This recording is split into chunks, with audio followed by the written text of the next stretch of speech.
Hello मित्रांनो, आमचा काल राजनपाडा राजा गणपती संपन्न झाला आहे. तर तुम्ही बघू शकता की आम्ही दोघं तिथे त्या गणपती बाप्पाच्या आठवणीत बसलो आहे. मी आणि माझा हा मित्र अभिषेक घाणेकर. आणि आमचा पूर्ण एरिया इथे कसा गप्प झालेला आहे. तुम्ही बघू शकता पूर्ण सामसूम एरिया झालेला आहे. आणि बघा कसा, आणि हा आमचा म्हणजे मेन म्हणजे गोष्ट, हा तुम्हाला बॅनर दिसतो का? हा बॅनर आज सकाळी आला आहे.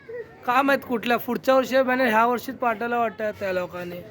तुम्ही बघा पूर्ण एरिया आमचा सामसूम झाला. आणि इथे बघू शकता आम्ही गणपती बाप्पाच्या आठवणीमध्ये इथे बसलो. आमचे बाप्पा इथे बसले होते. कॅमेऱ्यावर इथे ह्या पाटावर गणपती आमचे बसले होते. तुम्ही बघू शकता गणपती बाप्पा आम्ही खूप म्हणजे खूप मिस करतो. पुढच्या वर्षी येतीलच आमच्या इथे नवीन रूपामध्ये. तरीपर्यंत तुम्ही आमच्या पेजला फॉलो करा राजनपाडच्या राजाला. अजून काय बोलणार नाही. इथे फक्त बघू शकता इथे सामसूम झाला आहे.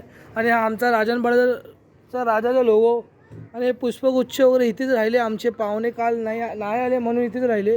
पण मला एक गोष्ट समजत नाही आहे. तुम्ही बघू शकता एवढा मोठा बॅनर दिलाच का त्याने? गणपती आमचा काल गेला आणि आज सकाळी बॅनर दिला आणि पूर्ण आमचा एरिया सामसूम पडलेला आहे. इथे बघा हे आमचे बाप्पा गेल्या वर्षीचे होते. आणि बघा माय मिनी फर्स्ट ब्लॉग आहे. तुम्ही बघू शकता. हाय गाईज, लाईक करा, सबस्क्राईब करा आणि शेअर करा. असं तुमचं प्रेम असो. माझ्या पहिल्या यूट्यूब चॅनलला सबस्क्राईब करा. धन्यवाद. भेटूया पुढच्या ब्लॉगमध्ये.